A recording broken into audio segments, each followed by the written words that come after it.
All right, we got our ceiling all flattened out, ready to go.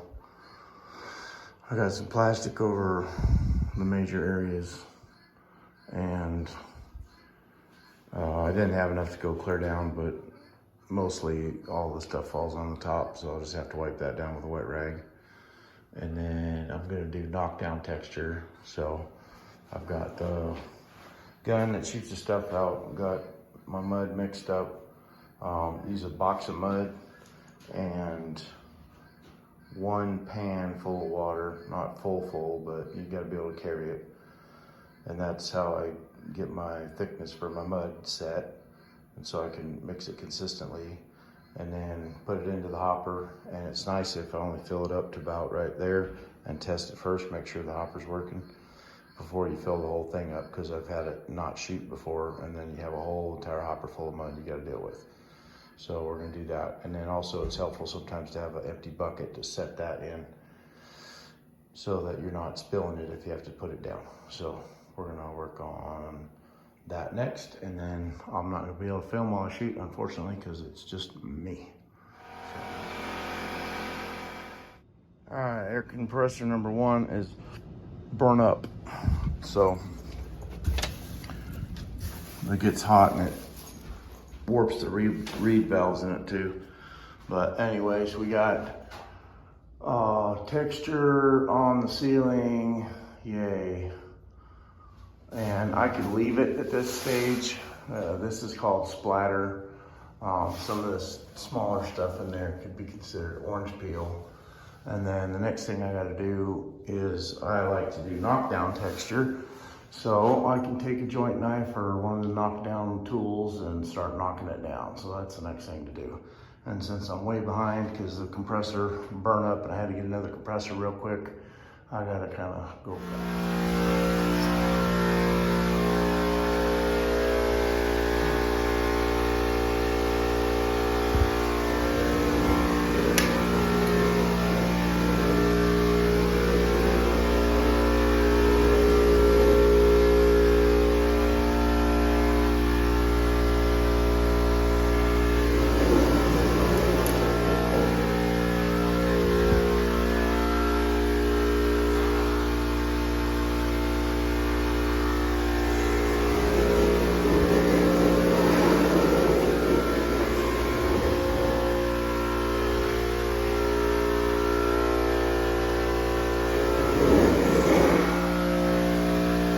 So that is not working as well as I'd hoped, but it got a little drier than what I like.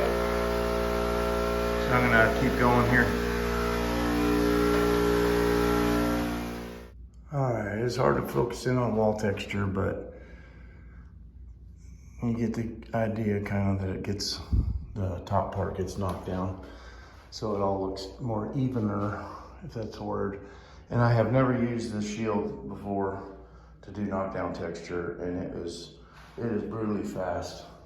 So I think it's my favorite way now, because I've always done it with a joint knife before. So I got one spot here that was a little wet, so I'm gonna have to come back and touch that up a little bit. But it is super humid in here now and hot. So got that mud on the wall and the heat's going because it's cold outside, and so it's really cranking in here. So everything's drying out real fast.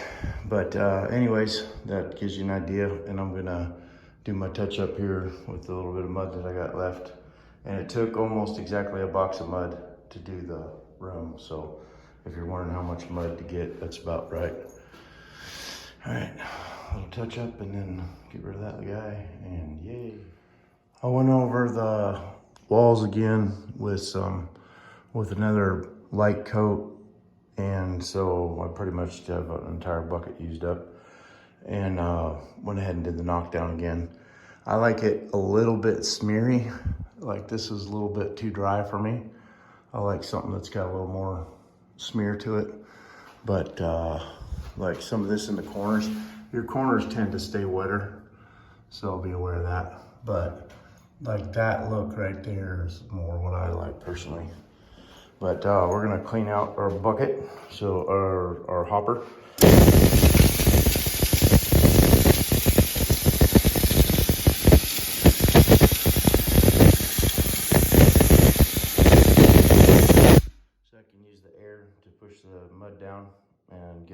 of there. And then I have to clean it with a brush and some water. And that's the worst part about this job, is doing the cleanup. If I had 2 people, somebody could be doing that while I'm doing touch up on the walls. But when you're a one-man crew, you got to do the spraying, you got to do the knockdown, you got to do all of it. And having somebody come behind you to do the knockdown is ideal, because they can just be focused on that and you can be focused on spraying. But here I am. All right, something else that's awesome is a utility sink. This car brush thing is a lifesaver for cleaning drywall mud off. And you want to clean this stuff, you want to clean this immediately. Now, getting up inside here where the handle is, the best thing you can do is just, when you get one of these, like cut a sponge or something and shove it up inside of there, so you don't have drywall mud getting caked in and chunks of it falling out. And then that way you can actually clean it again, because once that mud dries up inside there, there's almost no way to get that out of there. I mean, I guess you could if you were determined, but anyway, clean everything up really nice, like it's brand new from the factory. And then take the end of that thing off and clean all the way down inside where the piston is, and make sure this is 100% cleaned out. You can run water inside of here and put the air hose on there and blow a lot of that crap out of there to get it started clean. But until you take this, take this clean apart and actually clean it inside here, I could show it to you. And don't lose these parts. Can't tell you how many jobs I've been on. I get the gun back and all the other parts are missing. So you can't really see that, but see that little ring down inside there? That is, you want to get that little bit of drywall mud out of there if at all possible. And then the other thing you can do, get a little WD-40, shoot it down inside there, and keep it in there for until the next time you use it. Because the last thing you want is to go to do another job, you grab the stupid gun and the thing don't work, and then you're stuck and you're all ready to go, and then now you got problems. This knob here adjusts the opening on how far this little plunger comes out, and that knob right there adjusts the airflow. Now, depending on how much pressure you got on your compressor will depend on where that setting is. I didn't have much pressure, so I pretty much had it close to wide open. And if you want bigger chunks, turn that to the left. If you want smaller, turn it to the right. And then if you want big, heavy, gloppy chunks, use mud without water mixed in it, and you crank that opening out a little bit. But anyway, this is a very super duper versatile gun. You can shoot popcorn with it. You can go shoot popcorn with it. I dare you. But anyway, so there's better equipment. They got stuff that comes in on trucks. There's guys that are better at this than me. When I did this ceiling in here, I hired a guy and paid him $60 an hour, and he came and put all the knockdown up for me in this room, and it was worth every stinking penny of it, because I was just done after doing the whole house. I needed to hurry up and get stuff done and get it painted so we could get everything moved in here. So anyway, but don't be scared to pay somebody. Just don't pay me, because I wanted to be good enough to be able to do my own, but I don't want to be good enough that people want to pay me to do it, because I hate doing it, but it needs to be done. So if I was to do this over, one thing I would do, I would shoot my corners first, and then I would let them dry out a little bit, and then I would shoot the rest of the walls, because the corners are still pretty wet, especially once you shoot the whole room. They just tend to stay wet. And you can cover up little cracks and stuff in the corners with the mud just to a certain degree, but the better you have it before you start, the better product you're gonna have in the end. And I really like that big shield for wiping this popcorn down. It worked great. Like I said, I've always done it with a joint knife before. You can do it with a joint knife, you just gotta be on it. And you got a lot more control over the pressure, with the joint knife. If your mud's getting a little bit too dry, you can put more pressure on it to get it to knock flatter. But anyway, you get an idea of what that looks like. And then the next step is let this all dry, and then I gotta paint the ceilings. And always start from the top and work your way down. So ceilings first, get those done, then do the walls. And I'm probably gonna hang crown mold in here too. So I may have to go get the crown mold and hang the stupid stuff. Anyway, that's what's next on the list. Oh, and I went ahead and cut holes out for outlets here. Went ahead and pulled the wire, but I haven't stuck the boxes in yet because I didn't want mud all up in my boxes. And 2-inch blue tape, cover up all your outlets. That one I didn't cover up because I'm going to change that outlet out to a different color, so I don't care. But even still, I should have put it on there just to keep the mud from going up in the outlet hole. And I don't have any window trim, so I just went around the windows. And then while this stuff is still wet, I can take a wet rag and I can wipe all this stuff off. It comes off real easy. That's where it helps to have two people, because you could have one person going around doing all your cleanup, and then when you're done, you're done. But I just took a stapler, stapled this plastic on, painter's plastic, to the frame. I could peel it off, pull the staples out when I'm done, and deal with the trim at the end. All right, cool. So I did elect to put a tarp down on the floor. That is helpful. It's not 100% necessary because you can scrape the stuff off and mop it, whatever. But this just kept me from having to do that. So anyways, like I said, there's people a lot better at this than me, but I can show you how to get it done. If you're on a tight budget and can't afford to pay somebody, at least, you can do it yourself if you have to. Experiment. You can always wipe it off and start over, sand it down. I mean, don't be scared to try. So I just definitely like the textured wall a whole lot better. And I think it's because I've done so many houses that looking at a plain white wall or whatever, just wall after wall after wall, it just drives me insane.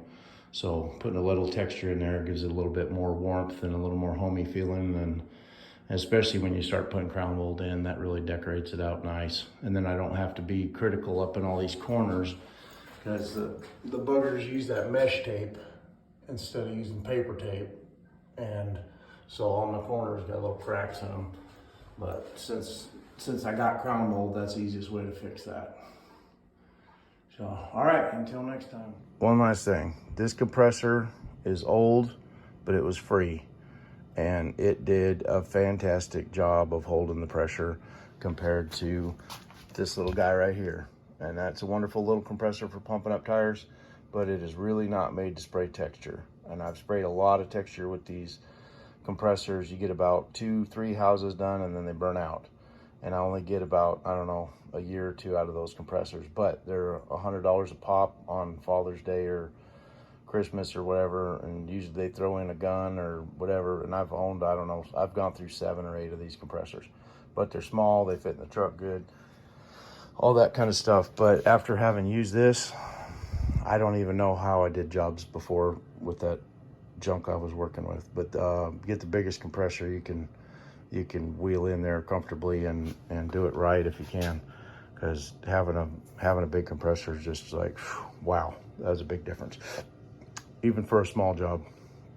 And the guy that shot all this stuff in, he had a big compressor, and he had the big airline and all the stuff. So he was actually really a professional. I'm just doing old school, the way people used to do it back when you didn't have any tools or any other things.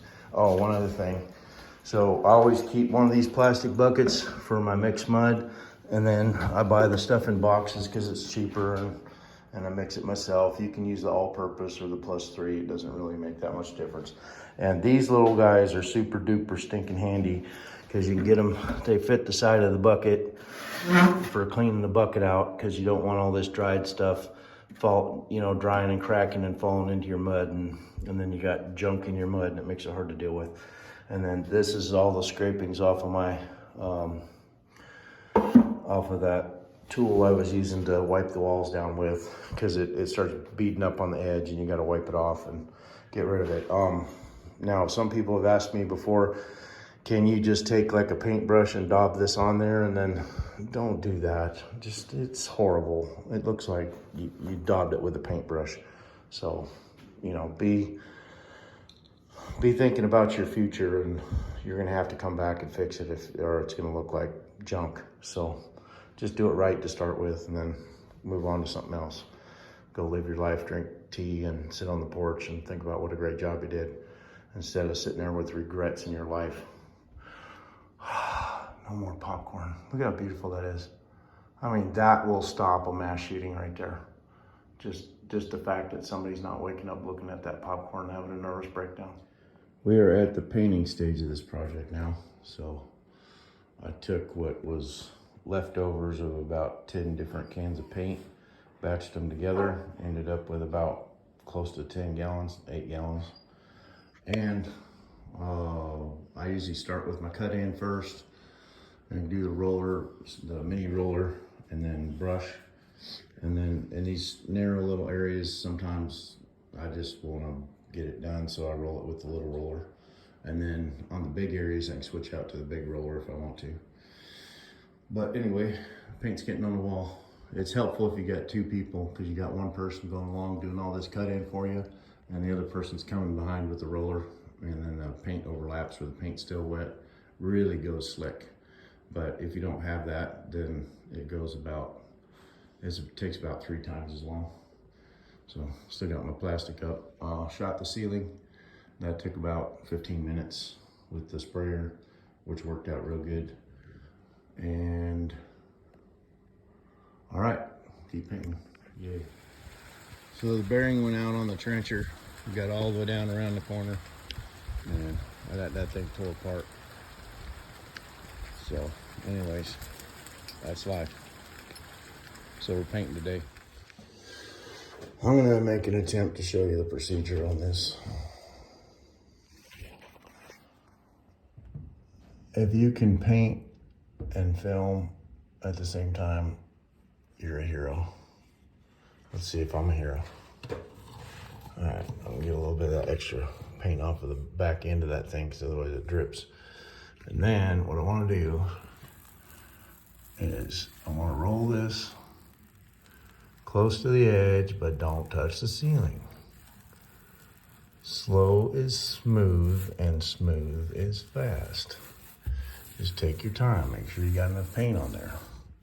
I wanna try to fill in all these little holes in here. This is the first coat of paint, so it's really gonna wanna soak into all them little cracks and stuff. And you can roll paint across it. It looks like it's painted, and then when it soaks in, it's not there anymore.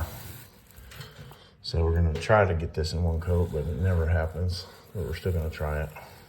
So I can use this little roller on the end down here and get all my stuff up good in the corners. Don't hit the ceiling. How do you keep from hitting the ceiling? You slow down. Yay. All right, so I'm gonna set that back in my little pan.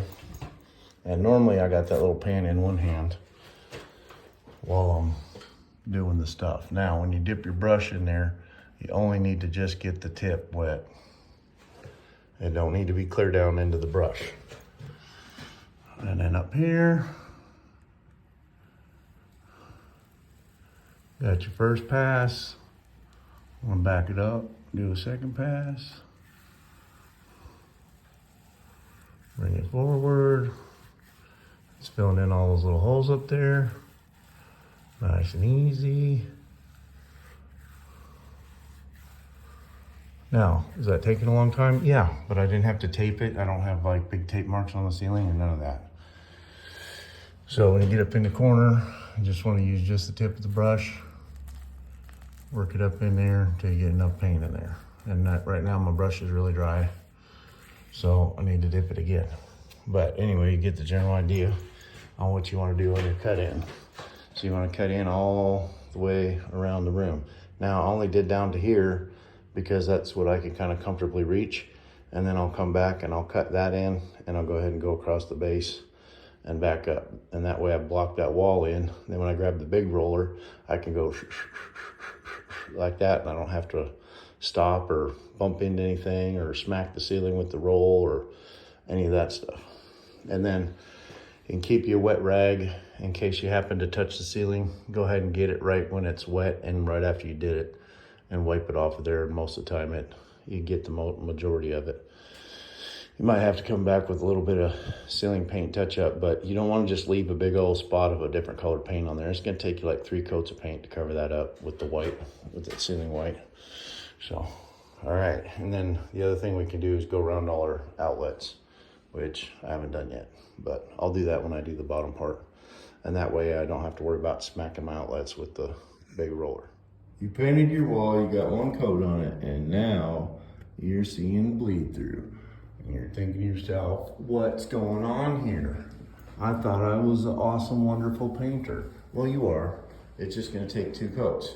And don't be lazy and skip out on that. So I got all the corners, edges around the outlets done. Any place I can hit stuff with a big roller is got a coat of paint on it already. So that makes things so much easier, because you're not trying to push that paint and get it right up next to edges and stuff like that, because it's already got a coat of paint on there. So all you're doing is just getting it wet. But when you're trying to mush it into all the cracks and all that stuff with the big roller, it just doesn't work real well as far as getting close to stuff. Now out in the middle, yeah, that's great. But now, could I do the whole thing with this little weenie roller? Absolutely I could, but I'm not crazy. So I'm gonna switch to the big roller and go ahead and finish the room. Now it looks like, oh, there's not that much left. But you start trying to roll that with the little bitty roller and it's gonna take you longer than you think. So start by rolling up next to the edge, touch up the last little bit next to the ceiling with a brush, and then work your way all the way around, go around all your trim, go around your outlets. This one doesn't have an outlet box in it or a plug, so I'm just gonna roll over the top of it. And go around your windows, and if you got trim on there, go up next to that, but I don't have trim, I don't have baseboard. Now you say, why did you paint the bottom part? It's gonna have baseboard on it. Yes, I know that, but if you've ever pulled off baseboard and you see that mold that's on the wall in the sheetrock right behind the baseboard, then I'm just trying to eliminate all that kind of problems. So go ahead and put some paint on there. Alrighty then, here comes the roller. All right, we got wet paint going on the wall. And the biggest thing you gotta decide is whether you wanna do M's or if you wanna do W's. And I'm more of a W type of guy when it comes to using the roller, so.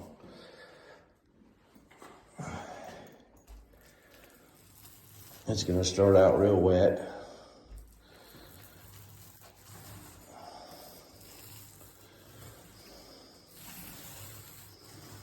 So I bring it over to where the paint kind of stops and then come back and clean up this edge that I started with. And I did this spot because to do that spot, I gotta do up and down the whole thing. And I can't go up and down in one pass and hold the phone. So you get the idea down there, just do it on the wall. Don't hit the ceiling. Don't hit the floor. You're at that stage of the game where you think you're done because you rolled the walls. It's got paint everywhere. Oh my gosh, look at what we've done. Isn't this amazing? There is no we, I'm here by myself. It's still amazing. So you're looking at it, you're thinking, yeah, I can go ahead and clean all my stuff up and start putting things away. That is the wrong answer. What you wanna do is go ahead and get you some of these little containers if you do this often enough to justify it, or just wrap your thing in some saran wrap or something. Close that up, got a roller cover on that one too, and that one I can wash out if I want, whatever. And then you want to walk away from it for a couple hours and let this paint go ahead and dry and cure out. And then you want to come back because you're going to see little white specks like showing all over the place because you thought, oh, I can just do one coat and get away with it. Ew. I even bought a 1-coat paint. Oh yes, I'll just roll it on there. It'll be beautiful. Ha ha ha. Nope, you're wrong. So you want to go ahead and let this dry out. It's going to change color on you. So you're not even going to know the permanent color that you have because you might look at it and go, oh man, that's not the color I wanted at all. So of course this is not going to be the color anybody wants because this is beige. People haven't used beige in 10 years. So that's why I have gallons and gallons of paint that are free. So this is free beige, which is a different color than normal beige. Free beige is not the $56 a gallon that you have to buy paint at the local hardware store anymore. So this is free beige, which costs $0. That's a different number. So basically we're using it as our primer. And if we like the color, we'll leave it. If not, then I'll come back with a different color and paint it again. So that's the story. Now you can see what I'm talking about. Paint is dry and you can see all the bleed through. You thought you were a great painter, but surprise, not so much.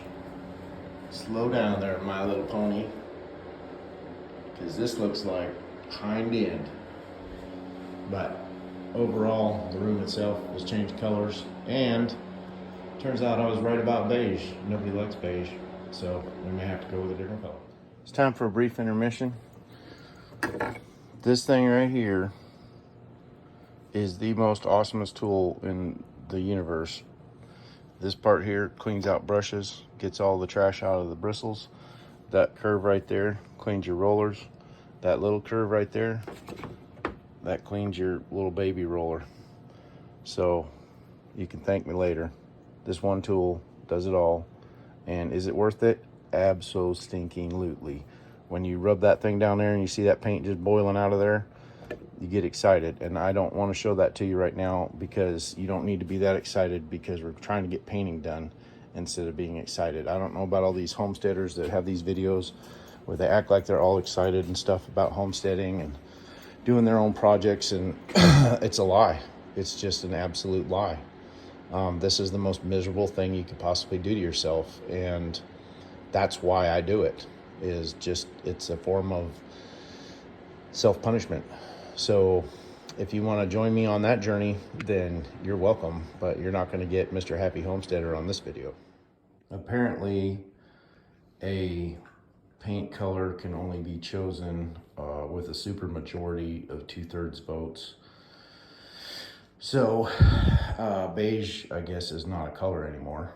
But I remember back in 1970 something, first house I ever got to help paint. The color then was Pepto-Bismol pink, and I believe we were going over and covering up avocado green. And somewhere in the 80s, we went to the beige that lasted into the 90s.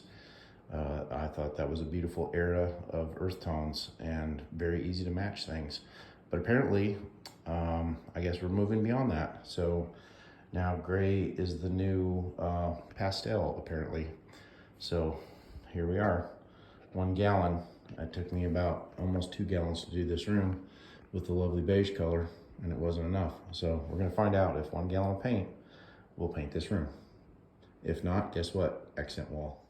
Let's say you live in a world where you used free beige on the walls, which was perfectly cheap. The price was $0. And then you got on the phone and suddenly people don't even like the color beige who didn't even actually walk into the room and look at it. And let's say that you cared about that, which you don't, but let's just pretend like you do. What would it look like if you changed that beige color to gray? It'd probably look something like that. Now, are you happier with that? Man, beige, gray, beige, gray. If it was just an accent wall. But apparently nobody likes a gray wall for an accent wall with beige. 2. I think I solved one of the major mysteries in life. And you know how in country music, you listen to one album and the guy's singing about the girl that he loves and, you know, building a family and all the things. And then pretty soon he's sitting in a bar room or something and he's, you know, relationship fell apart, and but they never really tell you why. And I think the reason is because you can't say free beige because the FCC rules. So could be just one too many trips to Sherwin-Williams pushed him over the edge. So to be continued. So a couple hours later, we have 2 accent walls. And since that gray is satin, and well, so is the green too, but you have no idea what color it actually is until it's dry, which is wonderful. And if you don't know anything about paint, you've got flat, which should be obvious, it's the flattest color.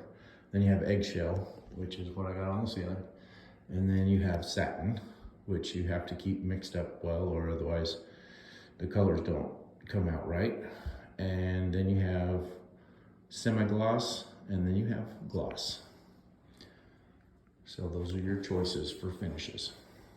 Yay.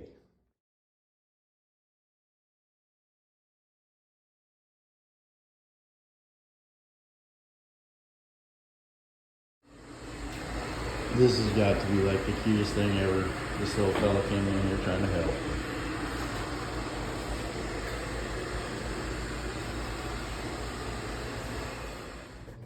Now I'm working on cleanup. This is not the right tool to sand floors with, but it is cheaper than my knees. So this dust goes into this 5-gallon bucket, which then swirls around inside the bucket and drops a little bit over half of the dust before going into the vacuum cleaner. And it really extends the life on the filter. So I got a bench there I can sit down on while I'm sanding, and I can remove all the trash off of the floor, and it sucks it up into the vacuum cleaner, and it will take paint up, give it enough time.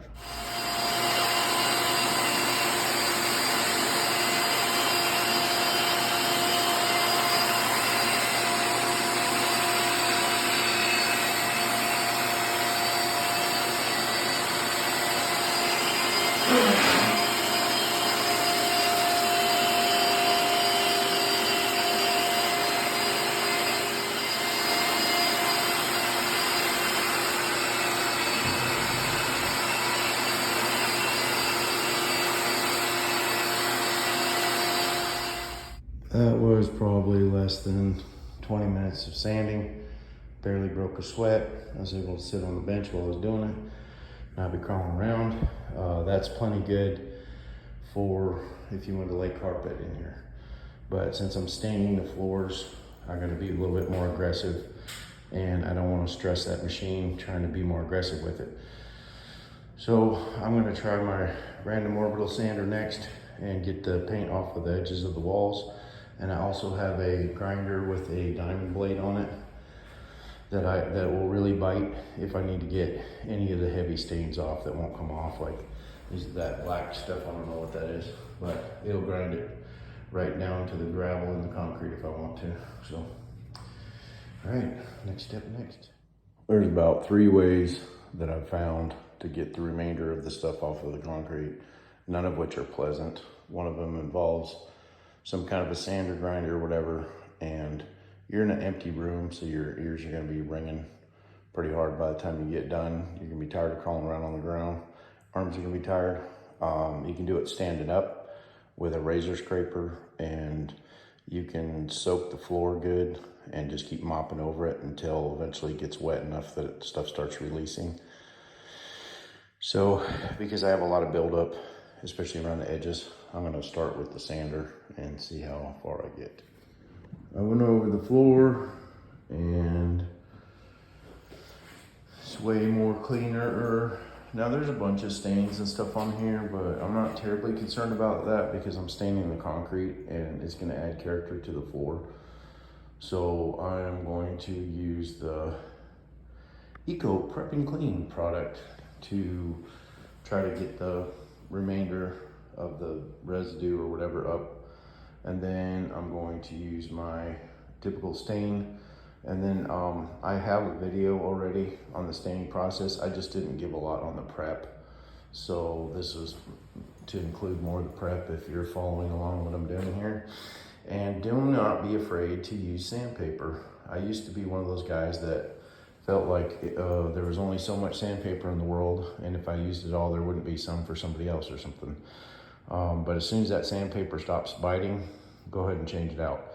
And some of these I left on entirely too long, because immediately when I changed them, and it was taking the stuff off 3 times faster. I realized that that was futile to try to sand with a sandpaper that was wore out.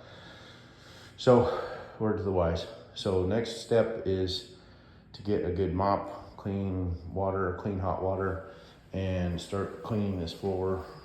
Probably, I don't know, 3-4 times.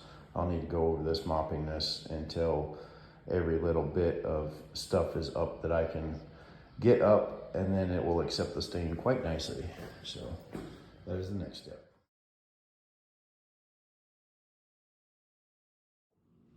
The floor is clean. Now you're thinking, oh, it's got stains all over it. Yes, it does. But I am going to stain the concrete. So we're putting stain on top of stain. And anything that shows through when the floor is wet is gonna be what shows through when the floor is stained. So if you wanna know what it looks like, just get a general idea with the stain on there, get it wet, and then look at it. And then you can tell whether or not something is gonna show. Like that little spot right there, is that gonna show? Yes, it is. So I could take care of that if I want to before I stain the floor. All right, we have our first layer of stain on here of terracotta clay mixed 50-50 with water. And the first layer of stain is not gonna do very much. You have to layer it. So I gotta wait for this to dry up a bit, and then I can come back in and start adding other colors. But I have very, very little stain left. So I'm trying to stretch it, and I mixed it 50-50 with water so that it goes a little bit further, which seemed to help. I would love to have this color again, but I don't think I have enough stain to do it. There's the second layer of terracotta clay. Be really nice if I could do a third layer, but a lot of the stuff settled to the bottom of the jug, and I put some water in it and shook it up real good, and then dumped that on the floor, and that's what got my second layer. So I'm down to the nitty-gritty now. All right, take some ocean blue and mix that up with some water, and got that on there, and I'm gonna start spreading that around. Here's the first layer of ocean blue spread out. So this is like layer number 3. And no, it's not even. It's not supposed to be even. You're supposed to kind of do it randomly. So the more random you can be, the more three-dimensional the floor looks when you get done.